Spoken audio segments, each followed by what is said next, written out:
Hi, I'm Summer Brooks, and this is the Theory Application Assignment for Education 181 at UNC Chapel Hill with Dr. Rodriguez. So today we are going to be looking at two theories of childhood development and learning and how they can be applied in real life. The first theory that we will be looking at is Bowlby and Ainsworth's attachment theory. The second theory that we will look at is Vygotsky's socio-cultural development theory. So starting with Bowlby and Ainsworth. Bowlby's attachment theory explains that young children become attached to their caregivers as a means of survival, a biological protective mechanism.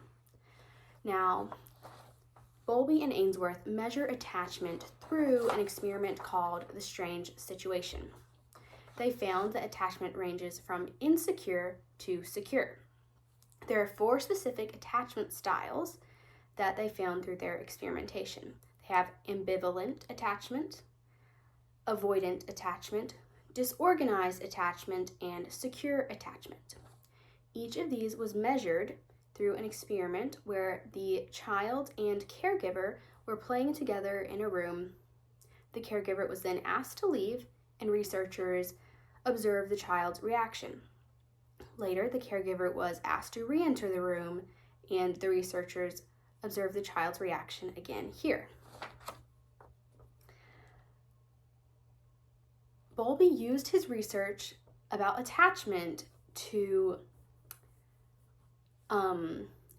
learn about attachment styles in early childhood, and specifically how these attachment styles predict personality development later in life. Today, we will be mainly focusing on strategies to promote secure attachment in children. I'm going to be interviewing my mom as she has lots of experience in this area.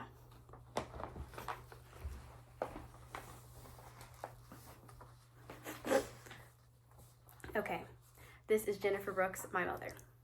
So for our first question, what strategies did you utilize to promote secure attachment with your children? The biggest thing was being consistent and responsive to you guys. So anytime you came to me and needed support because you were crying, or you just needed a hug, or you needed me to hold you, having a consistent routine so that you knew throughout the day what to expect, what we were going to do, and just providing a lot of support, encouragement, and times that we had together, such as reading books together, just with me spending time on the floor playing games with you guys. That kind of stuff. Yeah, very good.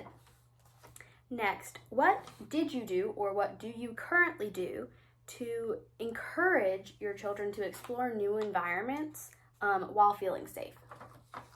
I think the biggest thing that I did, especially when you guys were younger, was just being close to you whenever we were in a new place.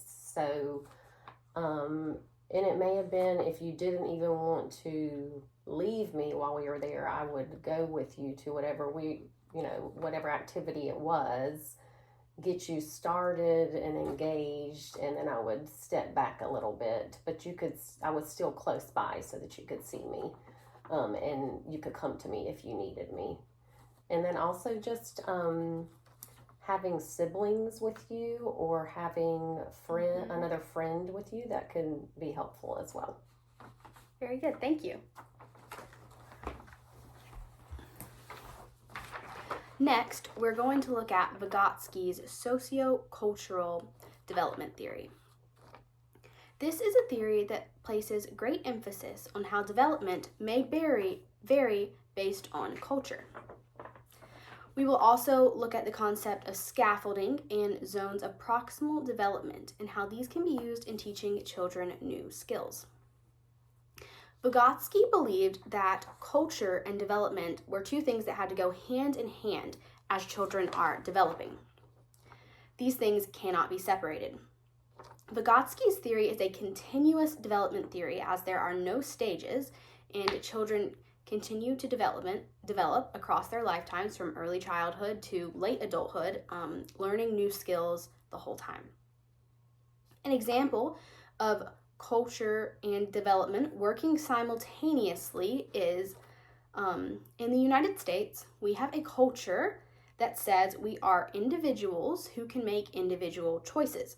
So a place that we see this happening is in grade school, when children are learning to read and they are given independent reading time. They are allowed to individually pick what book they want to read. Each child will choose a different book that allows them to explore a different topic and personal taste. So, through our interview today, we're going to be looking at a very important piece of this theory, which is zones of proximal development.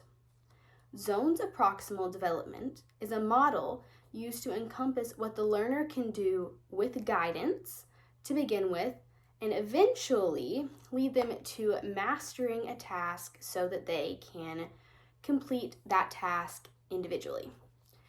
I will continue interviewing my mom, as she has lots of experience here as well. So for our first question, please describe a time when you helped your child learn something new. How did you maybe guide them through this process? And when your child faces a difficult task, how do you assist and support them? I think the easiest example of this is learning to tie shoes. So I would first show you guys how to do it. So model it for you, going through each individual step that there was to do it. And then I would ask you, okay, you do the first step now. And then you guys would do that. And then I would do the second step. And then we would do that multiple times so that you would conquer that first step. You would get an understanding of that. And then we would go on to the next steps of making the loops and tying around the loops. So it was, you did a little bit and got that, and then you did some more, and then eventually you had it all.